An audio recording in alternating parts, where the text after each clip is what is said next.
Salut à toutes et à tous, fans de comics, c'est Azura. Aujourd'hui on va reparler de Marvel d'une façon pas joyeuse. Comme pour la première vidéo, je garde les mêmes règles, c'est-à-dire je ne vais pas piocher dans les événements des univers alternatifs, ou que je vais vous montrer que des scènes gore pour appuyer mes propos. Le gore, ça va bien 5 minutes, après c'est chiant. Donc aujourd'hui, je vous réserve du drama, de la torture mentale, et un peu de gore quand même. Parce que, après tout, qui n'a jamais rêvé de voir un Hulk s'arracher la moitié du visage, hein? Personne? Eh ben ça tombe bien, on va commencer par ça. Un homme qui fond et un Hulk fou. Pour un gars qui voulait pas trop parler de gore, ma première histoire c'est justement du gore. Je me contredis moi-même. Cette histoire se passe dans le comics Incredible Hulk numéro 446. Les Avengers ont vaincu Oslog, mais durant l'affrontement, la personnalité de Bruce Banner a été séparée de Hulk. Alors que le géant vert est en route vers une zone sécurisée, il se réveille et est pris d'une douleur incontrôlable. Le corps de Hulk émet soudainement de violentes vagues de radiation, détruisant même les balles des militaires. Hulk, qui délire complètement et qui souffre toujours, commencera à se contorsionner d'une façon peu habituelle avant de s'arracher la moitié du visage avec une main. Le spectacle ne doit vraiment pas être beau à voir, car l'un des militaires est pris d'une violente envie de rendre son petit-déj et enlèvera son casque. Grossière erreur, il aurait mieux fait de vomir dans son casque. En l'enlevant, le militaire se mit soudainement à fondre à cause des radiations et mourut en quelques secondes seulement. Les militaires, complètement dépassés par la situation, lâchent la cage de Hulk sur lui qui se met à fondre sur tout son corps. Hulk est maîtrisé temporairement et ressemble à une magnifique statue en métal. Une première histoire un poil dégueu qui nous montre bien que Hulk, sans Banner, est capable de devenir fou très très vite. Pour la prochaine histoire, rien de gore. Par contre, c'est full drama. Le fan de Spider-Man atteint d'un cancer incurable. Être un super-héros vachement sympa et noble, ce n'est pas que protéger la ville où on habite des terribles criminels qui veulent la détruire, c'est aussi surmonter des épreuves assez dures, comme celle de Tim Harrison, un très grand fan du tisseur, atteint d'une maladie incurable.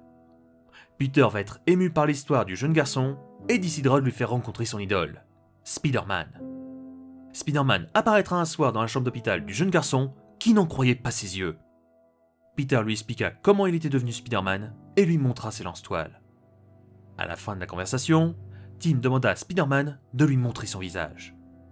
Peter refusa un premier temps et, alors qu'il allait partir, il comprit que lui révéler son identité ne serait pas risqué car le jeune garçon allait bientôt mourir. Il enleva son masque et enlaça le jeune garçon avant de repartir protéger sa ville. Une histoire très émouvante mais aussi très triste qui nous montre un Peter Parker très humain et qui essaye de rendre les derniers jours d'un mourant inoubliables. Pour la prochaine histoire, on va parler d'un griffu et d'un tueur sans pitié. Le Punisher finit en brochette de viande. J'en avais déjà parlé dans une autre de mes vidéos, donc je vais faire court. Dans cette histoire, le Punisher est recherché par le Shield, qui est contrôlé par Norman Osborn. Plusieurs soldats furent envoyés attaquer le Punisher, qui les neutralisa très aisément. Osborn chargea alors le fils de Wolverine de tuer Frank Castle. Et quand deux bourrins comme ça se rencontrent, ça finit souvent en charpie. Dans l'ordre, nous avons le Punisher qui va arracher avec les dents la lèvre inférieure de Daken, et il va lui tirer dessus avec un laser, le faire exploser hors champ, mais après ça, c'est Daken qui va mener la danse. Il va lui transpercer le bras droit, lui trancher la moitié du visage, lui trancher la gorge, et après ça, il va commencer à transformer le Punisher en brochette de viande. Il va lui trancher en deux son bras droit, lui trancher en deux son bras gauche, et après ça, il taillera le corps de Castle en petits morceaux. C'était un combat perdu d'avance pour Castle. En mourant, Frank imagina enfin retrouver sa femme morte, mais il savait très bien qu'il ne la retrouverait jamais. Bon allez, cette fois-ci, pas de gore. Je vais juste vous parler de torture mentale sur un handicapé. Charles Xavier se fait tuer par les X-Men. Dans cette histoire, Charles Xavier se fait capturer par William Stryker, qui va s'amuser à le torturer mentalement. Si ça vous dit quelque chose, c'est normal, le film X-Men 2 s'est légèrement inspiré du comics. Charles va donc se voir crucifié vivant, et à leur tour, plusieurs X-Men vont s'amuser à le torturer. Diablo va le mordre au cou et le laisser se vider de son sang, Kitty Pryde va lui retirer son cœur, Wolverine va le lacérer à mort, et quant à Storm, elle va le faire griller avec ses éclairs. Bien sûr, rien de tout ça n'est réel. Le vrai Charles Xavier est dans un caisson avec un casque qui lui fait imaginer toutes ses morts possibles. Stryker finira même par faire un lavage de cerveau à Charles pour qu'il tue tous les mutants avec ses pouvoirs. Les X-Men, aidés de Magneto, réussiront à arrêter Stryker et Charles, qui retrouvera ses esprits peu de temps après. Un comics bien sympa qui nous montre bien tout l'étendue des pouvoirs du Professeur X et de la cruauté de William Stryker. Pour la prochaine histoire, j'espère que vous n'êtes pas arachnophobe. Des araignées mangeuses d'hommes. Dans le monde de Marvel, il y a des méchants pas si méchants, des méchants vraiment tarés, et si je voulais classer le méchant dont on va parler, je le classerais dans la sélection méchant cauchemardesque.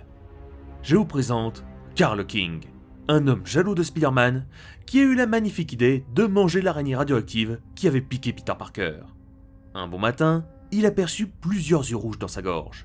Il était devenu un amas d'araignées. Alors que Peter voulait sortir avec une dame du Daily Bugle, Carl attaqua Madame Patson et lui vola son corps. Je sais pas comment dire ça. Après ça, il se fit passer pour elle devant Peter, et Peter, en tant que gentleman, l'amena chez Madame Patson. Et à partir de là, c'est le festival des corps désarticulés et des têtes flippantes. Carl réussira même à ligoter Spider-Man et sortira du corps de Miss Patson. Encore des images bien joyeuses, et essayera de rentrer dans le corps de Peter. Le tisseur sera sauvé de justesse par l'arrivée d'un voisin qui finira mangé vivant par Carl sous les yeux de Spider-Man. Bonjour la thérapie derrière pour oublier ça. Bon, au final, Peter se libère et affronte Carl dans le corps du voisin. J'aime bien comme cette grosse araignée dégueulasse est censée représenter le cerveau.